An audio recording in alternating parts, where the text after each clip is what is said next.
एक बार कृष्णमूर्ति से किसी ने पूछा, मैं आपको कई वर्षों से सुन रहा हूँ तथा मैं अपने विचारों को देखने में तथा जो भी मैं कर रहा होता हूँ उसके प्रति सजग रहने में काफी दक्ष हो गया हूँ, लेकिन मैं गहरे पानी में कभी नहीं बैठ पाया हूँ। जिस रूपांतरण की आप बात किया करते हैं उसका अनुभव कभी नहीं कर पाया हूँ, ऐसा क्यों है? कृष्णमूर्ति, मेरे ख्याल से यह बात काफी स्पष्ट है कि हम में से कोई भी मात्र अवलोकन से परे का अनुभव क्यों नहीं कर पाता है।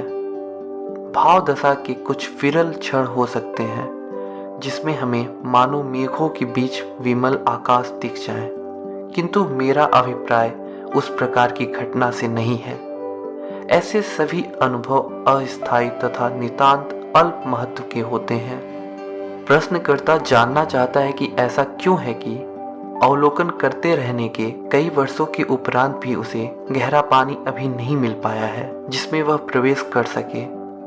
वह उसे क्यों मिलना चाहिए, आप समझ रहे हैं? आप सोचते हैं कि अपने विचारों का अवलोकन करने से आपको कोई पुरस्कार उपलब्ध होने वाला है। यदि आप यह करेंगे तो आपको वह मिलेगा। आप वस्तुतः अवलोकन कर ही नहीं रहे हैं, क्योंकि आपका मन कोई उपलब्धि हासिल कर लेने की फिराक में है। आप सोचते हैं कि अवलोकन करते रहने से, सजग बने रहने से आप अधिक प्रेम पूर्ण हो जाएंगे, कम दुख उठाएंगे, कम खींचा करेंगे, कहीं उस पर पहुंचना हो जाएगा जो आपका देखना, अवलोकन करना खरीद फरोख्त की एक प्रक्रिया है। इस सिक्के से आप उसको खरीद रहे हैं, जिसका अर्थ है कि आपका देखना चयन की प्रक्रिया है।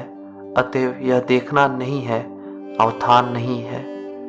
देखने का अभिप्राय है बिना चयन के अवलोकन करना, बदल जाने की इच्छा की किसी भी गतिविधि के बिना स्वयं को ठीक वैसा ही देखना जैसा कि आप हैं, जो कर पाना अत्यंत दुष्कर है।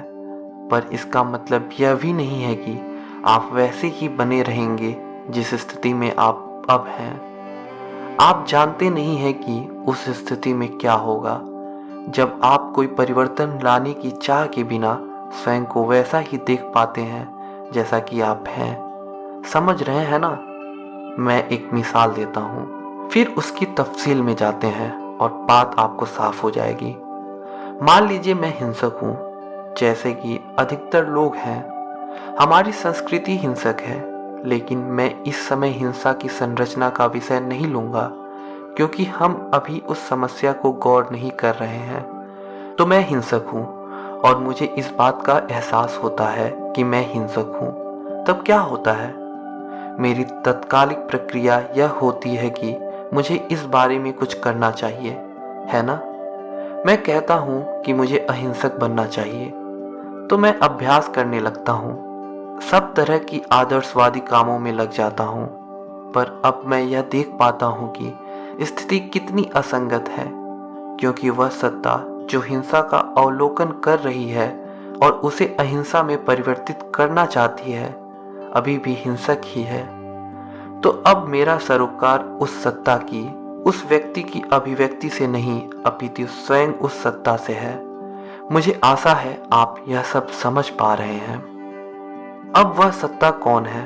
वह हस्ती कौन है जो कहती है मुझे हिंसक नहीं होना चाहिए? क्या वह सत्ता उस हिंसा से भिन्न है जिसका वह अवलोकन कर रही है? क्या वे दो भिन्न अवस्थाएं हैं? आप समझ रहे हैं इसे? या फिर यह कुछ अधिक ही अमूर्त है? हम इस वार्ता का समाप्ति के निकट आ रहे हैं और आप शायद थोड़ा थक गए हैं। निश्चित ही मुझे हिंसा को अहिंसा में बदलना होगा।